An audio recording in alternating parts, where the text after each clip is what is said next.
pemecatan atau PHK yang dilakukan oleh PT Gudang Garam tersebut. Selamat malam sahabat nalar, kita akan membahas pada video kali ini yaitu terkait dengan PHK yang terjadi di PT Gudang Garam. Ini menimbulkan banyak kontroversi ya, banyak pembahasan yang mana ini akan berdampak apa nanti itu pemecatan atau PHK yang dilakukan oleh PT Gudang Garam tersebut. Nah, tentunya kita akan bahas beberapa hal, diantaranya yaitu berapa jumlah karyawan yang sudah di PHK, kemudian apa dampaknya dari PHK tersebut, bagi berapa pesangon yang diberikan kepada para karyawan yang terimbas PHK tersebut ya. Nah, kita yang akan bahas yang pertama ini, berapa jumlah buruh yang terkena PHK. Nah, ini menurut beberapa sumber itu ada sekitar 308 karyawan ya yang terdampak PHK tersebut. Nah, ini mayoritas itu berasal dari pekerja outsourcing ya atau kontrak. Nah, sebagian itu diklaim sebagai program pensiun dini secara sukarela ya.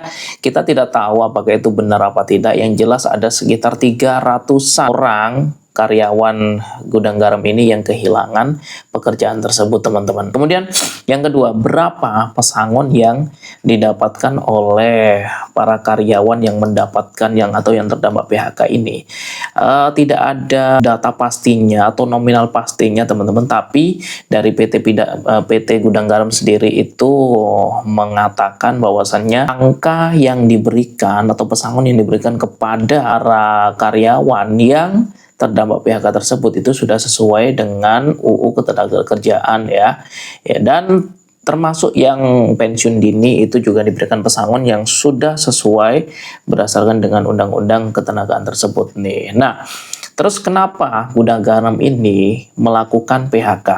Apa alasannya? Tidak lain tidak bukan, yaitu karena menurunnya produksi dan daya beli masyarakat ini kepada rokok-rokok yang legal ya teman-teman, rokok-rokok yang memang produksi oleh PT-PT besar ya seperti Gudang Garam tersebut. Ini daya beli masyarakat itu turun, teman-teman, karena selain itu juga serangan dari rokok-rokok yang murah yang pinggir jalan itu ya, entah itu ada legal atau tidak ya, kita tidak tahu, belum ada investigasi di situ. Yang jelas serangan dari rokok-rokok murah tersebutlah yang membuat rokok-rokok premium atau rokok-rokok yang mahal itu sudah menurun daya belinya, sehingga itu yang mengakibatkan produksi juga menurun. Nah, otomatis untuk efisiensi maka dilakukanlah PHK tersebut, teman-teman. Selain itu, cukai rokok itu gila-gilaan untuk kenaikannya ya, sehingga Gudang Garam ini memasang tarif atau memasang harga yang mahal karena mengikuti dengan kenaikan cukai yang begitu luar biasa. Sisi lain,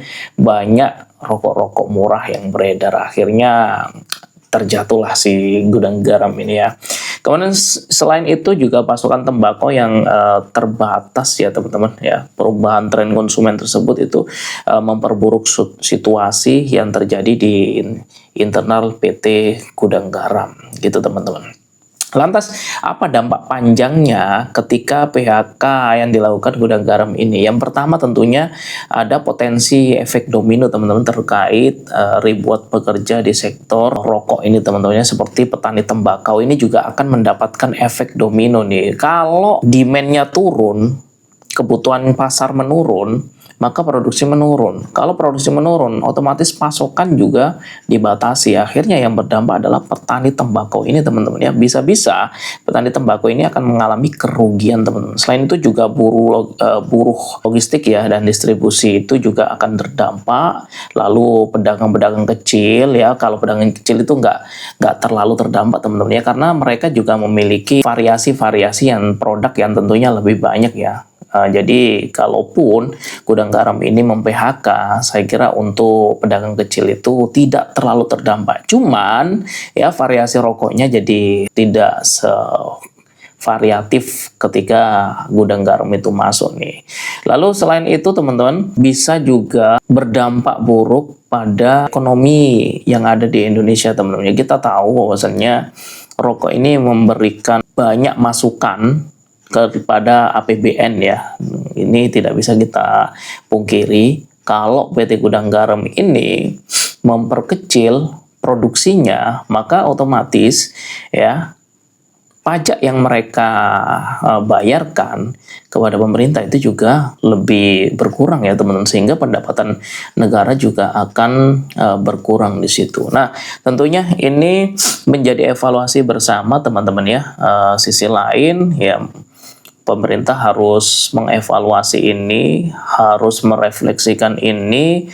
Kalau memang pengen gudang garam ini masih tetap eksis sehingga dampak PHK itu tidak meluas, maka ya harus diperhatikan sesuai dengan tuntutan para buruh, yaitu mengevaluasi ulang berkaitan dengan cukai ya teman-teman ya, karena terlalu mahal sekali sehingga harga yang ditarif di rokok produksi gudang garam itu juga sangat tinggi ya, sehingga ya tidak bisa bersaing dengan rokok-rokok murah yang juga bukan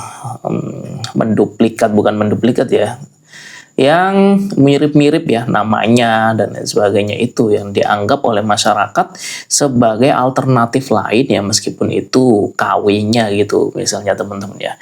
Nah, seperti itu teman-teman. Jadi menurut kalian seperti apa terkait dengan isu PHK gudang garam ini? Kira-kira efek apa lagi yang belum saya sebutkan di situ? Coba kalian bisa tulis di kolom komentar. Dan kira-kira kita perlu kritisi apa nih untuk kebijakan pemerintah berkaitan dengan terjadinya PHK yang besar ini, sekitar 300-an orang kehilangan pekerjaan. Bagaimana menurut teman-teman semuanya?